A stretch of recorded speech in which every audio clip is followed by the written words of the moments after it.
Nós precisamos considerar que essa história ela vem prosseguindo, ela tem uma caminhada. E nós chegamos até nesse ponto aqui, que o Jacó precisa fugir de casa. E antes dele fugir de casa, antes que ele precisa ir embora para não morrer nas mãos do irmão Esaú, o pai ainda lhe chama, lhe dá a bênção, outra vez fala com ele. Eu entendo que essa aqui não é a mesma vez que ele pegou a bênção, roubou a primogenitura. Eu entendo que essa aqui é uma outra sessão, é um outro dia depois daquele. E naquele dia, o Isaac colocou a mão sobre a cabeça, lhe deu a bênção, lhe abençoou de novo e lhe deu um conselho, para que ele não ficasse naquela região, mas para que ele fosse para a região de onde que a esposa dele veio um dia, a esposa de Isaac, a mãe de Jacó. Para que o Jacó de lá se casasse. E a gente vê aqui uma preocupação de Isaac em relação ao casamento de Jacó, porque eles não tiveram essa mesma preocupação com Esaú. Os pais foram omissos, aqueles pais que não se preocupam muito com as coisas, aqueles pais que pensam que as coisas vão se engrenar sozinhos. Então de repente o menino lá, o Esaú, tinha casado com 2 mulheres pagãs, e ele perdeu o entendimento de passar a aliança de uma geração para outra. Então a aliança já não poderia mais passar pelas mãos de Esaú para a próxima geração. Ele perdeu o entendimento do que estava para acontecer. E o Jacó foi embora de viagem, e nunca mais a sua mãe nem o seu pai ouviram. Amém? Nessa história eu vejo que 3 perigos eminentes para nós. O primeiro perigo apresentado nessa história é o egoísmo. É muito forte para mim o calor desse sentimento egoísta de Isaac e Rebeca, que tem atitudes egocêntricas. Um escolheu um filho especial para si, e outro escolheu um filho para si, e em detrimento de um acusavam o outro, empurravam um filho contra o outro, e acabaram sozinhos. Eles eram egocêntricos. O egoísmo.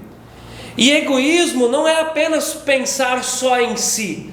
Egoísmo é também não entender a minha influência e a influência das minhas escolhas para as futuras gerações. É aquele pai e aquela mãe que fazem negócios, fazem escolhas, vão morar em algum lugar, vão para cá, vão para lá, e eles não se preocupam com a geração que está crescendo debaixo de suas asas.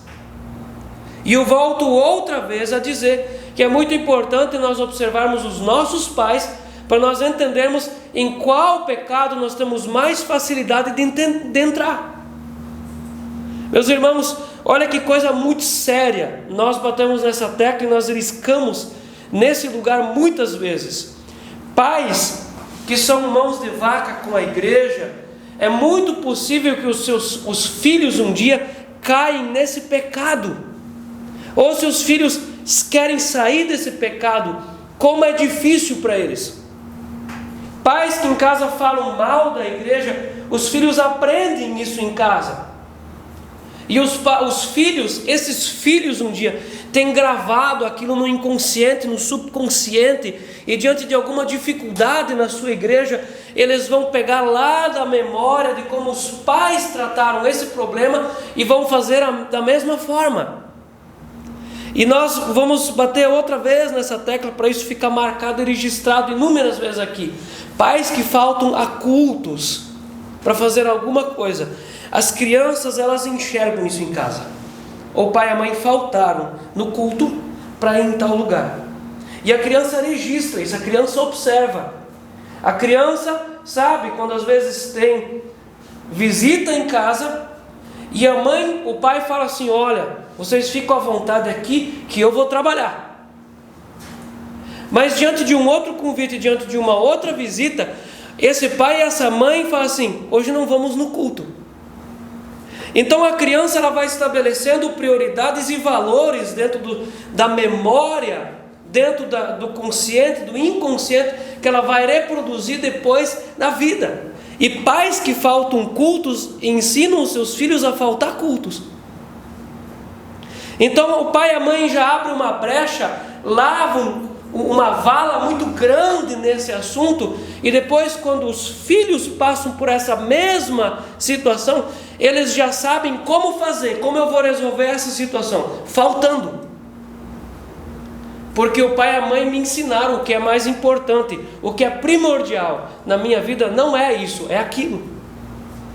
Então o Isaac e a Rebeca, eles têm atitudes egoístas, e eles passam esse egoísmo para os filhos. Você consegue entender isso? Quando Esaú foi casar, ele pensou no que o pai e a mãe iam dizer? Não, você viu a transferência do egoísmo? E esse egoísmo, ele passa de pai para filhos. É uma geração que só pensa em si, não pensa na próxima geração. Nós aqui como igreja, eu faço uma pergunta para você: a geração passada, ela pensou em nós? Não. E nós hoje vamos pensar na próxima geração, ou nós vamos nos preocupar apenas com o nosso umbigo? Nós vamos nos preocupar apenas se está bom com nós? Nós vamos nos preocupar com a próxima geração? Uma geração egoísta não pensa no futuro dos filhos e nem dos netos, nem numa igreja. Uma geração egoísta pensa nas próximas gerações, só pensa em si. Se para mim está bom, então está bom, as próximas gerações que façam o que quiserem, só pensar em mim no meu tempo em que eu estou vivendo. Isso é egoísmo. E Deus não é egoísta. Ou você acha que Deus é egoísta? Deus não é egoísta. A maior prova de todas, Ele deu o seu Filho unigênito para que a gente nele tivesse vida. Um filho, Ele deu um filho para morrer na cruz. Um justo morreu pelos injustos. Deus não é egocêntrico, não é egoísta. Na genealogia dos evangelhos nós vamos ver uma prova da providência divina. Em muitas gerações Deus repartiu misericórdia em todas as gerações, em toda a genealogia, a repartição de misericórdia. Deus não é egoísta. No derramamento do Espírito Santo, Deus repartiu graça, porque Deus não é egoísta. Ele derramou de si sobre uma geração que precisava de revelação. Ele podia ter pensado só nele. Ele está bem? Deus está bem. Lhe falta alguma coisa? Não falta nada para Deus. Falta para quem? Para nós. E Deus poderia dizer assim: eu estou bem. Que a nação lá, o ser humano se lasque, porque eu já falei várias vezes como que tem que ser, e é desobediente, anda em pecado, anda em juízo, então que se lasque. Mas Deus veio e derramou graça no dia do Pentecostes. Graça. Deus não ensinou o egoísmo. Deus fez o Adão, e Deus fez a Eva para compartilhar uma história com Adão. Deus não ensinou o egoísmo. Deus ensinou o seu povo a comer o cordeiro em família quando saíram do Egito, exatamente para compartilhar a ideia do nós e não eu. O nós é maior do que eu. Deus mandou o povo sentar à mesa, em equipe, em família, e todos comerem junto aquele cordeiro, para levantar essa questão de que nós precisamos pensar em nós e não eu. Deus não ensinou o egoísmo. Deus mandou que os pais ensinassem aos filhos sobre a ceia e a morte dos primogênitos, mandou ensinar as maravilhas para as próximas gerações. Quando você vai ler o texto do Êxodo, a partir do Êxodo 12, Deus institui a ceia. Naquela noite eles saíram e Deus fala para Moisés: e vocês vão ensinar isso para os filhos de vocês, e todos os anos, em tal dia de tal mês, vocês comerão a Páscoa do Senhor, e os vossos filhos os perguntarão o que é essa Páscoa, e vocês vão ensinar para os filhos de vocês que naquela noite foi assim, assim, e Deus passou pelo Egito, não matou os primogênitos dos filhos do Senhor. Deus livrou do Egito os filhos de Deus de geração em geração. Deus não ensinou o egoísmo. E uma geração deveria se preocupar com a salvação da próxima geração. Essa semana eu ouvi um pastor dizer assim: o jovem judeu, o menino judeu, desde pequeno ele era ensinado que Deus não tinha um projeto com ele, mas Deus tinha um projeto com a tribo dele. E é uma das coisas que nós temos ouvido muito, é uma teologia desse século: Deus tem um propósito com você. E as pessoas perguntam: o que Deus tem para mim? É justa a pergunta? É. Mas eu só vou entender o que Deus tem para mim quando eu vou entender o que Deus tem para nós. Todos aqui têm ministério, todos.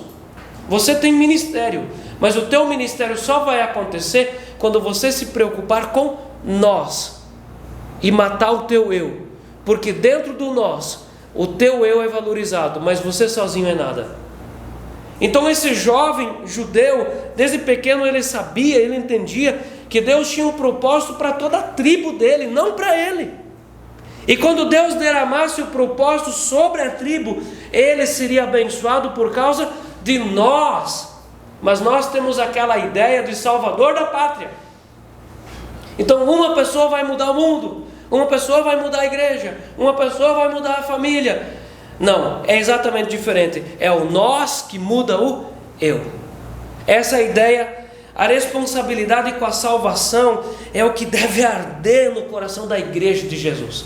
E eu afirmo, com certeza, a responsabilidade com a salvação é o que arde no coração da igreja de Jesus. Todo aquele que é discípulo, ele tem um desejo muito grande de fazer o outro discípulo também. Ele arde naquilo, ele quer viver naquilo, ele deseja Deus se manifestar no grupo. Então eu vejo esse primeiro perigo, o perigo muito grande do egoísmo, em que o eu quer ser maior do que nós. Isaac e Rebeca são egoístas. O segundo perigo é o perigo de não preocupar-se com a eternidade. Hoje há igrejas, há linhas teológicas que não se preocupam com a eternidade, que a eternidade não é importante a bênção do hoje. A eternidade não é importante para muitos, e a eternidade para alguns é um apêndice, não o coração. Até hoje os médicos não entendem porque há o apêndice no sistema digestivo do ser humano. Alguns até brincam dizendo que serve apenas para entupir, inflamar e fazer cirurgia. Não se entende. E algumas pessoas pensam que a pregação sobre eternidade, sobre salvação, é um apêndice. Mas não é. É o centro do Evangelho. Ele está ali conectado com a palavra sobre salvação, eternidade. O Isaac e a Rebeca tinham preocupação com a eternidade?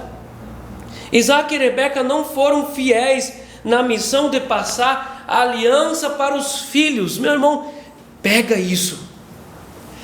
Deus deu a aliança para quem? Para Abraão, amém? Deus deu. E eu ouso em dizer que o Abraão conquistou isso para ele, andando, servindo, sendo amassado, voltando para Deus, fazendo altares, fazendo consagração. Um homem fiel com Deus, ele atraiu essa aliança sobre ele. E Deus derramou mais ainda dessa aliança com a circuncisão. Ele levou essa aliança, essa caixa, essa arca da aliança, ele levou no coração dele até no último dia, e ele derramou isso sobre Isaac. O Isaac não precisou esforçar-se para isso. O Isaac não precisou pagar sangue para isso. O Isaac recebeu pronto. Mas o Isaac não deu conta de levar essa aliança intacta para passar para a futura geração. Ele não deu conta, por causa do egoísmo, por causa de pensar só em si, e por causa do pensamento de apenas pensar na terra. Ele só cavou poços, plantou, e a ideia dele era apenas terrena, não eterna. E uma única coisa interessante para eles era a bênção. Eu quero que você perceba uma coisa. E para algumas pessoas, a igreja, o evangelho, é apenas um trampolim para conseguir o que querem. Depois de alcançar, não precisa mais. É mais ou menos assim: eu não preciso mais do trampolim quando eu já caí na água.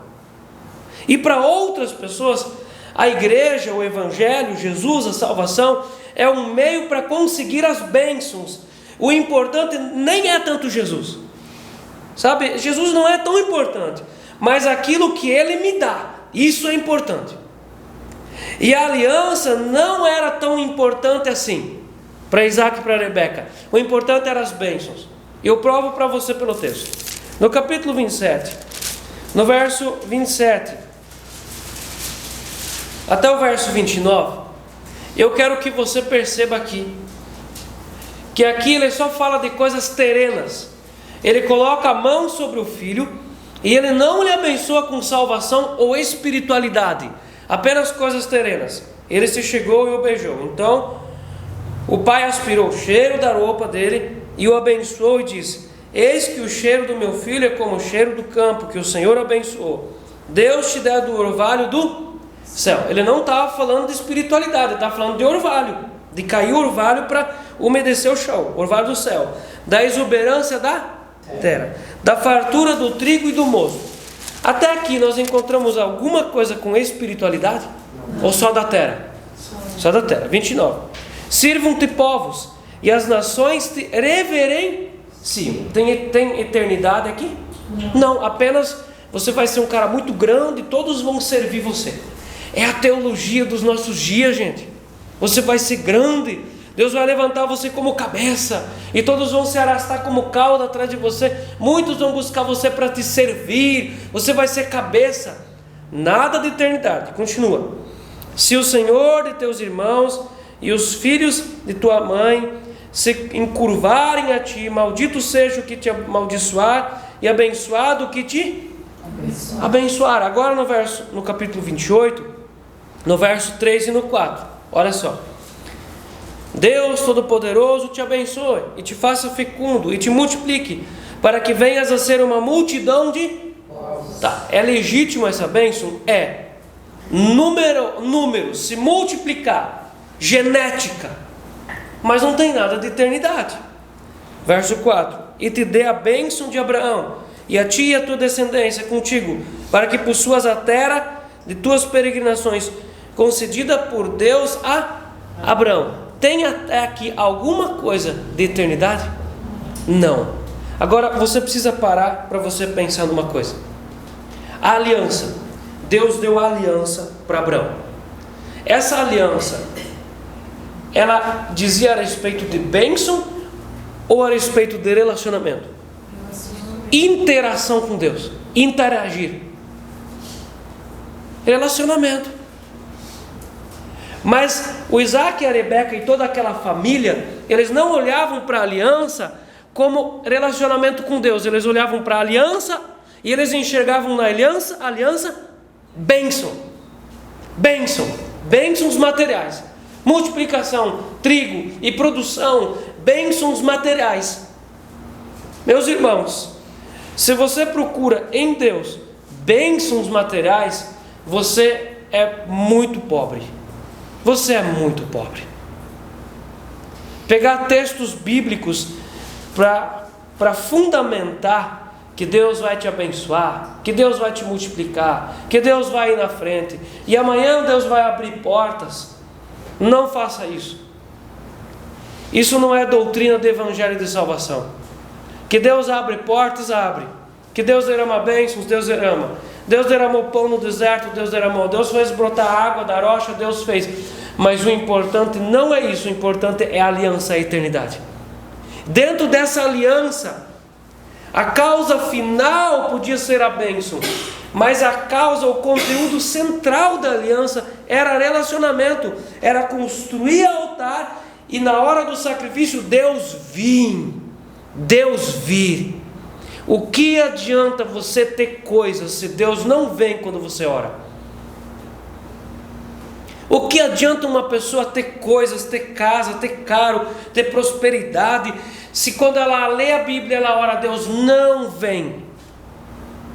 Quando a gente fala com a pessoa sobre a presença de Deus, sobre intimidade com Deus, sobre experiências com Deus, ela não tem nada para falar, porque ela não sabe o que é isso.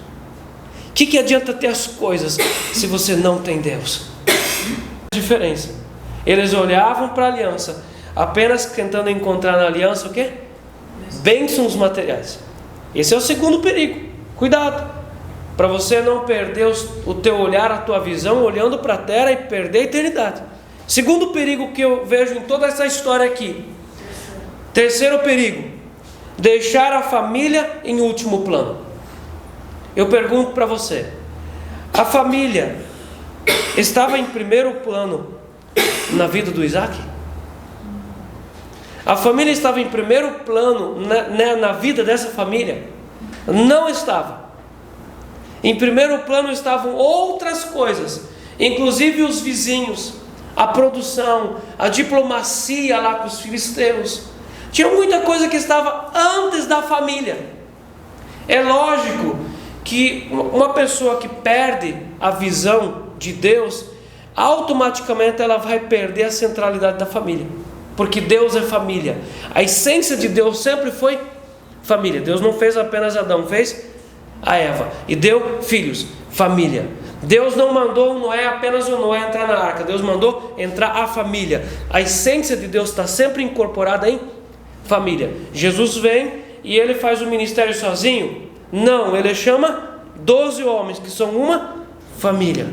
E depois ele manda esses homens para as casas, evangelizar de vila em vila, para permanecerem na casa de famílias. A família é um ponto muito forte na Bíblia. Amém? Você entendeu isso? Tanto é que os evangelhos de Paulo ensina que depois o convertido em Cristo, a família dele é a família da fé. A pessoa deixa para trás a sua família de sangue, e a família verdadeira dele é a família da fé, daqueles que creem em Cristo, daqueles que andam com Jesus, daqueles que oram com aquela pessoa. E eu tenho que chamar a atenção: a parentela não é a sua família. Parentela e família são duas coisas muito diferentes na Bíblia. Então família não é parentela. Aqui nós vamos falar de família. Isaac e Rebeca não cuidavam do casamento. Meus irmãos, um casamento que não é alimentado, não é cuidado, no que vira? Há um princípio para todas as coisas. Uma máquina que não é cuidada, não é feita manutenção, quebra. Uma árvore que não é regada, não é cuidada, ela não produz. Uma vinha que não é podada, não é cuidada, ela não vai para frente. Uma horta que não é ali cultivada e molhada, ela não produz. E um casamento precisa ser cuidado. Um casamento precisa de cuidados. Isaac e Rebeca não cuidavam do casamento. E o casal que não cuida da relação acaba perdendo os filhos. E eles perderam os filhos? Os dois. Eles estavam vivos, mas um estava rebelde, tinha casado com mulheres para demonstrar sua rebeldia, e o outro agora tinha que ir embora de casa, para longe. Quantos quilômetros que dava até na casa do Betuel? 2 meses de viagem, 800 quilômetros. E naquela época não tinha instrumentos ou vias rápidas para ir. Era 2 meses de viagem. Para algumas pessoas, o trabalho é mais importante do que a família. E nós sabemos que isso é verdade. Para algumas pessoas, elas preferem trabalhar, porque trabalho é mais importante do que a família.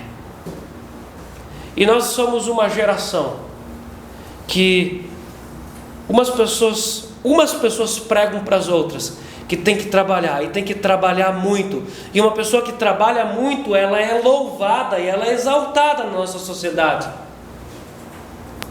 Mas quando você olha o fundamento de alguém que trabalha muito, alcança muita coisa, na maioria das vezes, a rachadura principal está na família. E o trabalho não é mais importante do que a sua família. E há pessoas que pensam que elas trabalhando, elas conseguem conquistar a salvação, conseguem conquistar Deus e conseguem de uma forma conquistar o casamento e tudo. Trabalho não substitui nada. Para outras pessoas, o dinheiro é mais interessante do que a família. E é verdade. Para algumas pessoas, o dinheiro, ganhar dinheiro, alcançar valores é mais importante do que a família. E comprar coisas para algumas pessoas é melhor que o casamento, porque as coisas lhe fascinam. Eu tenho que ter isso, eu que tenho que ter aquilo. E a ideia é aquela ideia desse mundo. plantaram na cabeça da pessoa: quando eu tiver aquela geladeira, eu vou ser feliz. Quando eu tiver aquele carro, eu vou ser feliz. Quando eu conseguir comprar aquele lote, aquela casa, eu vou ser feliz. Quando eu conseguir colocar tanto dinheiro no banco, então eu vou ser realizado. Meus irmãos, comprar coisas não é melhor do que a sua família. Dizia já um experiente senhor: é melhor ter pouco, ter uma família unida e ter comida no prato toda noite, ir para casa com as mãos cheias de graxa, mas ter uma família. Cuide do seu casamento. Você que é casado, cuida do seu casamento. Cuida da sua vida espiritual. Não falte a cultos. Não falte a estudos bíblicos por causa de trabalho. Cuida. Depois que você perder essa unção, é difícil comprar de volta. Cuide do seu casamento. Nada pode substituir a sua vida com o seu esposo, com a sua esposa. Cuida do seu casamento. Cuida da sua vida eterna. Porque aqueles que começam a se fascinar pelas riquezas do mundo vão se perder. Inserir a tua família naquilo que Deus tem para nós. Não fique pensando o que Deus tem para mim. Pergunte o que Deus tem para nós. Vamos falar mais alto. O que Deus tem para nós. O que Deus tem para nós. Meus irmãos, a gente vai ver no verso 2 o efeito de uma grande atitude. O verso 2 é um conselho do Isaac para Jacó: levanta-te, vai a Padã Arã, a casa de Betuel, pai de tua mãe, e toma lá por esposa uma das filhas de Labão, irmão de tua mãe. Então, com esse conselho, o Isaac reconhece que a Rebeca tinha sido uma boa esposa. Ele reconhece que a família da onde que ela tinha vindo era uma família de confiança, para que ele mande o seu filho de volta, para que daquela casa, daquela família, ter uma geração para ele. Ele queria ter para o filho o que ele recebeu. Agora eu quero que você, junto comigo, faça uma avaliação rápida, olhando pelo prisma da liderança. A gente olha, quando a gente fala sobre liderança, a gente toma isso em consideração. O Isaac pagou algo para ter a esposa? Não. Quem pagou? O pai. O Isaac precisou viajar 2 meses atrás de uma esposa? O Isaac precisou pagar um dote pela esposa? O Isaac precisou ir lá conquistar o sogro dele, convencer para que ele tivesse uma esposa? Não. Ele recebeu tudo de mão beijada. Por isso foi tão fácil botar fora, porque ele não sabia qual o valor. Você está entendendo? E ele entendeu isso. Agora, ele não buscaria uma noiva para o seu filho. O filho teria que ir buscar. Uma geração que ganha tudo de graça é uma geração que bota fora porque não sabe o valor das coisas. A mesma coisa é na igreja também. As gerações que levantam templos, que trazem a presença de Deus para o meio. E a presença de Deus não vem de qualquer forma, precisa ser conquistada, trazida, com jejum, com oração, com obediência, joelho no chão, vida com Deus. E então a presença de Deus vem naquele lugar, naquele culto, naquela geração. A outra geração se perde. A outra geração só pensa em ping-pong, futebol, cachorro-quente, pizza. A outra geração não sabe o que é isso, porque eles não jejuaram, eles não pagaram, eles não ficaram com bolhas no joelho de orar para pedir a presença. Então é muito fácil jogar fora aquilo que eu não sei quanto custa. Você entendeu isso? Se você recebeu algo, e você recebeu, valorize, para que você não tenha que perder. A maioria das coisas que nós temos hoje aqui, nós recebemos de alguém. Para a gente não perder o nosso lugar na presença de Deus, o nosso lugar na fila do ministério, nós precisamos cuidar do que Deus nos deu. E se eu não quero, tem outro que vai receber. E olha o conselho. Levanta-te, verso 2, e vai a Padã-Arã, a casa de Betuel, pai de tua mãe, e toma lá por esposa uma das filhas de Labão, irmão de tua mãe. Sabe, nos 40 minutos do segundo tempo, surge um espírito de consciência no Isaac, e ele tem uma boa ideia. Quando esse homem já tinha perdido muitas coisas, o casamento já tinha ido, ele já estava no final da vida, nos últimos segundos ele tem um entendimento correto do que fazer, e um conselho acompanhado de atitude correta, ele ultrapassa a barreira do tempo, ele abençoa futuras gerações. E esse conselho tinha sido dado por quem? Pelo pai do Isaac, o Abraão. Meus irmãos, uma vida correta, ela ultrapassa gerações. Uma pessoa que tem uma vida correta, ela vai tocar outras gerações. Não é à toa que nós pegamos muitas vezes o exemplo de Martinho Lutero, ou muitas vezes o exemplo de João Calvino, ou muitas vezes exemplos de homens que viveram lá no século XVI, e nós trazemos os nomes deles, porque a vida que eles viveram ultrapassa gerações.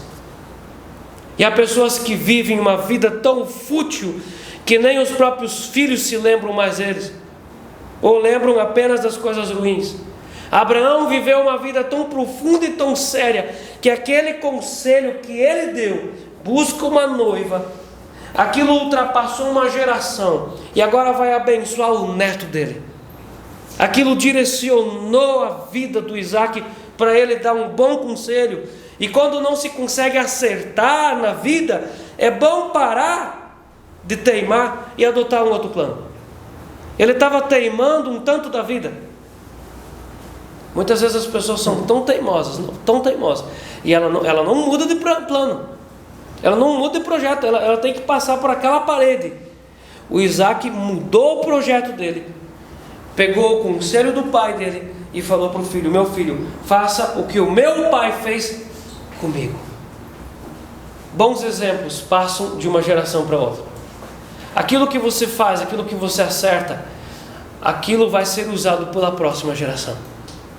Isso ultrapassou a geração. E quando não se consegue acertar, se pode buscar ajuda em planos que no passado funcionavam, certo? Ou a gente precisa catar novos planos daquilo que a gente nem sabe que existe. Mas nós podemos pegar projetos dos nossos pais antigos que funcionaram e adotar esses projetos, se os nossos projetos não funcionam. Foi o que o Isaac fez. E há no coração do Isaac um restante de entendimento da diferença entre paganismo e espiritualidade divina. Ele não quis que o seu filho se perdesse por meio de casamento. Casamentos podem levar a pessoa para bons lugares ou levar a pessoa para longe de Deus. O que estava acontecendo com Esaú aqui? Os casamentos tinham acabado com a vida dele. O casamento que ele escolheu, tinham tirado ele da promessa, da aliança. O casamento. Um casamento, ele muda a vida de uma pessoa, ou para a direita ou para a esquerda. E a vida do Isaac era mais ou menos assim: faça o que eu te digo, mas não faça o que eu faço. Ele estava dizendo para o seu filho: meu filho, não faça o que eu fiz, mas agora faça o que eu te digo. Vai até naquele lugar. E no verso 6 em diante: vendo pois Esaú que Isaac abençoara Jacó, enviara a Padã-Arã para tomar de lá esposa para si, e vendo que ao abençoá-lo lhe ordenara, dizendo: não tomarás mulher dentre as filhas de Canaã, e vendo ainda que Jacó, obedecendo a seu pai e a sua mãe, fora a Padã-Arã, sabedor também de que Isaque, seu pai, não via com bons olhos as filhas de Canaã, foi Esaú à casa de Ismael, e além das mulheres que já possuía, tomou por mulher a Maalate, filha de Ismael, filho de Abraão, e irmã de Nebaiote.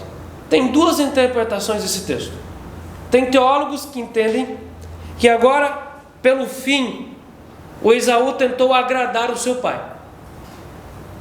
Então ele foi lá, buscou das filhas de Ismael, que era filho de Abraão, para agradar o pai. Então, por último, eu não entendo dessa forma.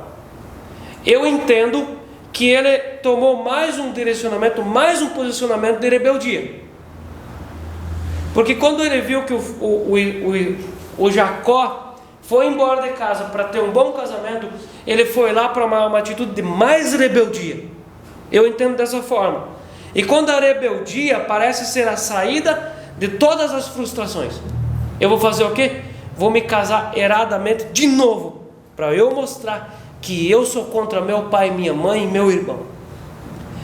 Não parece às vezes, nos nossos tempos, que a rebeldia parece ser a solução de muitas frustrações? As pessoas são frustradas. Então como eu vou resolver essa minha frustração? Sendo rebelde. A esposa é rebelde com o marido é rebelde com a esposa, os filhos são rebeldes com os pais, tem pais que são rebeldes com os filhos. Então a ovelha é rebelde com o pastor, eu sou um cidadão rebelde, eu sou um aluno rebelde, porque eu tenho frustrações dentro de mim, e eu vou ter que demonstrar aquilo que eu tenho dentro de mim, me rebelando. E quando as atitudes revelam o que há no coração, o que havia no coração do Esaú? Quando as escolhas revelam a verdadeira compatibilidade da alma. Vamos entender isso. O Ismael, o próprio Deus falou que o Ismael seria como jumento selvagem, certo? E toda a geração dele se comportaria como jumento selvagem, pessoas que não são tratáveis. Sabe aquela pessoa que não tem como você chamar ela para uma conversa e ela entender as coisas? Ela é intratável, é jumento selvagem. Então toda a geração do Ismael seria jumento selvagem. Perceba que quando alguém casa, um menino, um rapaz começa a namorar com uma moça, eles namoram porque eles se identificam. Há em um e há em outro partes que eles se identificam para eles se relacionarem. Então quando esse Esaú vai para casa, vai para a tribo dos jumentos selvagens, ele está demonstrando com o que a alma dele, o pensamento era compatível. Ele era como um jumento selvagem. Por isso que ele buscou casamento na casa de alguém que era jumento selvagem. Os pais sempre vivem o suficiente para ver o resultado das suas atitudes. Interessante isso, né? Os pais sempre vão viver o suficiente para ver como os filhos vão reproduzir aquilo que eles aprenderam em casa. Lembra aquele texto que nós lemos em Provérbios hoje? Que um filho bem disciplinado é a delícia dos pais. Mas quando a mãe passa essas coisas quebradas para os filhos vão reproduzir aquilo, e os pais terão que comer daquilo. E um pai e uma mãe sempre vão viver o suficiente para ver tanto as delícias quanto as desgraças. Terminou aqui essa história. O que você tirou dessa história? O que você quer para a sua casa, para a sua família? A maioria de nós hoje aqui estamos começando a vida. Gente esperando o filho. Você não pode ficar brincando. Você não pode ficar brincando. Porque quando as coisas terminam, quando chega no final da vida, na maioria das vezes, a única coisa que resta é o arrependimento. E o arrependimento não substitui, o arrependimento não se pode colocar no lugar de um acerto. Arrependimento é sempre arrependimento. E terminou essa história, fechou a porta. No próximo capítulo continua a porta de Jacó chegando lá onde ele quis. Mas nessa viagem, que ele obedece o pai dele. Ele obedece o pai lhe dá a bênção, E ele então começa a sua viagem, verso 10 em diante. Deus se revelou para Jacó. Deus se revelou. Esse homem não teve um sonho, ele teve uma revelação. A nossa oração deve ser: Senhor Deus, eu não vou dormir em cima de uma pedra, mas pode falar comigo desse jeito, que seja na próxima noite. Eu quero ter essa experiência. Se o Jacó, que nem pediu essa experiência, teve essa experiência, nós precisamos pedir uma experiência dessa. Meus irmãos, isso é profundamente sério, isso. Uma experiência dessa. E a escada simboliza Cristo, porque ela vai da terra até o céu, ela vem do céu até a terra. Quem é essa ligação entre o céu e a terra? É Cristo. Cristo é o mediador, Cristo é o caminho, Cristo é o único que vai e que vem. Cristo veio e Cristo foi. Ele é a escada. Então, o que estava posto diante dele ou do lado dele era o próprio Cristo, porque em Cristo o Pai faz todas as coisas, e em Cristo o Pai estava falando com Jacó. Os anjos subiam e desciam. Os anjos participam dos planos de Deus desde o início. Os anjos fazem parte do projeto do Senhor. Os anjos, os salmos falam muito dos anjos que se acampam ao redor daqueles que temem, para guardar com espada de fogo. Os anjos são vistos quando Jesus nasceu. Os anjos fazem festa na meia-noite. Um anjo leva a mensagem para Maria. Um anjo leva a mensagem para José. Os anjos são coparticipantes com todo o reino de Deus. E Jesus fala que os anjos vão recolher a igreja no último dia como o trigo que vai ser levado para o celeiro. Os anjos participam de tudo que Deus faz. E Deus estava fazendo algo ali. E os anjos estavam subindo e descendo, significando que tinha subida e tinha descida. Os anjos estavam participando. E o Senhor estava aonde? No verso 12. E sonhou: e eis que posta na terra uma escada cujo topo atingia o céu, e os anjos de Deus subiam e desciam. Perto dele estava o Senhor, ele diz. Então eu entendo que Deus estava ali na terra, com os pés da terra, perto dele. Amém? Mas Deus também não pode sair do céu. A presença de Deus estava ali perto, o Senhor estava no topo da escada e no pé da escada, porque Deus tomava conta de todo aquele caminho. E o Senhor habita no alto do trono, no seu alto e sublime trono, mas também Deus habita sobre a terra, Ele comanda sobre tudo. Ele é soberano. A igreja faz parte do reino dele, Ele é soberano. No verso 13, uma promessa: perto dele estava o Senhor. Ele disse: eu sou o Senhor, Deus de Abraão teu pai, e Deus de Isaque. A terra em que agora estás deitado, eu te darei, e a ti e a tua descendência. Uma promessa. A mesma promessa que Deus fez para Abraão lá em Ur dos Caldeus, quando ele chamou Abraão: sai da tua terra, sai da tua parentela. A mesma promessa, verso 14: e a tua descendência será como o pó da terra. Outra vez era marcada a promessa: estender-te-ás para o ocidente e para o oriente, para o norte e para o sul. Em ti e na tua descendência serão abençoadas todas as famílias da terra. Amém? O Abraão já não vive mais aqui, mas ele continua sendo o pai da fé. Deus está entregando para Jacó a aliança, e nele serão benditas todas as famílias da terra. Meus irmãos, aqui acontece algo tremendo dessa experiência. Verso 16: despertado Jacó do seu sono, disse: na verdade o Senhor está neste lugar e eu não sabia. Ele teve uma experiência com Deus. Ele teve uma experiência com o Senhor. Um dia eu ouvi o Douglas Gonçalves pregando, e ele falava assim: nós ensinamos para os nossos jovens sobre a lei, e nós queríamos que eles tivessem um encontro com Deus, tivessem entendimento das coisas espirituais. Nós ensinamos sobre a lei, sobre o Antigo Testamento, e nada aconteceu. Aí ele falou assim: conversamos com as pessoas da igreja, com a liderança, vamos conversar, vamos ensinar sobre a graça. E ficamos alguns meses ensinando sobre a graça, e nada aconteceu. E ele entendeu então que algo ia acontecer, não pelo ensino da lei ou pelo ensino da graça, mas quando alguém se encontra com Deus.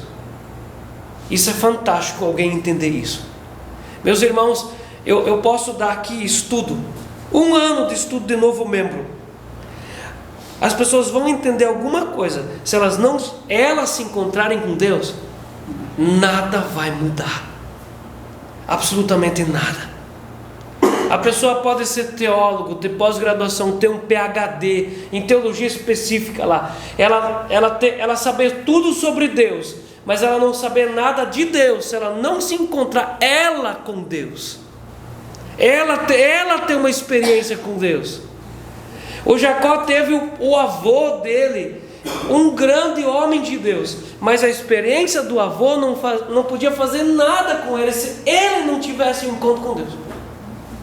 Os nossos pais podem ter sido gigantes na fé, mas não nos faz diferença se eu não me encontrar com Ele, eu não tiver uma experiência com Ele.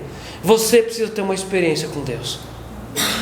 Às vezes as pessoas correm tanto atrás de riqueza e de trabalho e tanta coisa, que Deus fica em último plano. Às vezes a pessoa lê rapidamente a Bíblia e ora, mas ler a Bíblia e orar não significa ter Deus em primeiro lugar. A pessoa pode ter grande leitura da Bíblia todos os dias e orar palavras bonitas e não se relacionar com Deus. E esse homem teve um encontro com Deus, e o que mudou? Verso 17: e temendo. O que é temor? Temor é o princípio da sabedoria. Quem é a sabedoria de Deus? Jesus. Meus irmãos, eu consigo sair do pecado sem temor? Não. Uma pessoa que não tem temor no coração, ela não consegue ser fiel com Deus. Então a primeira coisa que entrou no coração desse homem foi temor. Então, se eu tenho uma experiência emocional, mas o meu coração não teme, não foi Deus, talvez foi eu mesmo. A primeira coisa que entrou no coração desse menino foi temor. Começou a temer a presença de Deus. Temor, e temendo disse: quão temível é esse lugar! Quão temível é esse lugar! Com Deus não se brinca. Quão temível é esse lugar! Ele se tornou temível por causa da presença do Pai. É a casa de Deus e é a porta dos céus. Meus irmãos, que desejo que tem que ter no meu e no teu coração, desse lugar aqui, dessa casa de oração, se tornar a porta dos céus. Das pessoas virem aqui e elas abrirem a boca e elas dizerem: aquele lugar é a porta do céu. Eu senti a presença de Deus lá. Eu voltei para minha casa temendo. Eu voltei para casa depois do culto e joguei fora o ídolo, joguei fora o terço, joguei fora aquele CD, eu apaguei aquelas músicas do pendrive, eu joguei tudo fora. Eu voltei temendo, porque Deus falou comigo. Deus falou comigo. E eu voltei para minha casa, eu desliguei aquela televisão, fechei aquele vídeo e abandonei aquela amizade, porque o temor do Senhor é o princípio da sabedoria. De repente você não consegue abandonar aquela amizade que Deus já mostrou muitas vezes para você, porque você não teve encontro com Deus ainda, e você não teme. O temor começa a mudar a vida das pessoas. Olha o que aconteceu com ele, verso 18. Tendo se levantado Jacó cedo de madrugada, tomou a pedra que havia posto por travesseiro e a erigiu em coluna, sobre cujo topo entornou azeite. Azeite significa o que na Bíblia? O que significa? Unção. E unção é a presença de Deus revelada. Deus não se revelou através da pedra. Deus se revelou através de um sonho, mas ele entendeu que Deus é santo e que aquela pedra onde estava deitada seria ungida e seria colocada como um altar, porque naquele lugar Deus se manifestou. Derramou azeite em cima, verso 19, E o lugar, cidade que outrora se chamava Luz, deu o nome de Betel. Fez também Jacó um voto. O que é fazer um voto? Fazer um compromisso. É fazer uma aliança. Fazer um voto. Sabe aquele espírito dessa geração de não ter compromisso com nada? E nós vemos isso. A pessoa começa a trabalhar em algum lugar, em uma semana é muito difícil, ela vai para outro lugar. É ou não é assim? É uma das coisas superficiais da nossa geração. E ela vai para cá, ela vai para lá, não tem compromisso. Às vezes a pessoa vai numa igreja, depois vai na outra, não tem compromisso. O que é fazer voto? Fazer voto não importa o que vai acontecer, na saúde ou na doença, na dor ou na saúde, eu vou permanecer na presença de Deus. É fazer um voto. Seja no dia bom, seja no dia mau, eu vou fazer um voto. E ele fez um voto. Temor fez um voto, dizendo: se Deus for comigo e me guardar nessa jornada que empreendo, e me der pão para comer, e roupa que me vista, de maneira que eu volte em paz para a casa do meu pai, então o Senhor será o meu Deus. Meus irmãos, o Jacó tinha herança aqui? Não. Ele estava levando em alguma carroça a herança dele? Não. O que nós entendemos que ele tinha aqui junto? Óleo para ungir. Só isso. Ele saiu de casa com nada. Tem pessoas que precisam chegar num ponto de ter nada para então se encontrar com Deus. Era necessário que Jacó saísse da herança, porque naquele ambiente de riqueza ele não se encontraria com Deus. Ele precisou dormir com a cabeça numa pedra para ele ter uma experiência com o Senhor. Não é à toa que Jesus fala lá em Mateus 13, porque as fascinações das riquezas desse mundo e tal, quando ele fala do solo que não produziu por causa das ervas daninhas. Há pessoas que vão ir para o inferno porque tiveram bens materiais. Isso é verdade. Há pessoas que elas precisavam realmente perder tudo para se encontrar com Deus. Que não seja assim com nós. Amém? Que não seja assim com nós. E Jacó se encontrou com Deus e teve uma experiência profunda quando ele tinha nada. Ele tinha só uma promessa sobre ele. E ele foi nessa promessa, ele tinha nada. Ele chegou na casa do Betuel, que era o vô dele. Ele chegou ali sem nada. Ele chegou ali sem nada. Verso 22. E a pedra que erigiu por coluna será a casa de Deus. E de tudo quanto me concederes, certamente eu te darei o dízimo. Nós vemos aqui algumas coisas principais no relacionamento com Deus. Temor, amém? Temor, voto, que é compromisso, e dízimo, que é fruto do compromisso. Alguém ensinou para ele aqui no dízimo? Ele foi no culto, no estudo bíblico, e então o pastor ensinou sobre o dízimo? Não. Deus falou para ele sobre dízimo? Não. Porque o Espírito de Deus, ele se revela no coração daqueles que andam com ele. Amém? Amém. Meus irmãos, você precisa se encontrar com Deus. A vida de uma pessoa nunca mais é a mesma depois que ela se encontra com Deus. Escutei um dia um pastor perguntar para outro pastor. Ele perguntou assim: se um caminhão passar por cima de você, você vai ficar inteiro? O que você acha? Se um caminhão passar em cima de você, com todas as rodas, o que pode acontecer?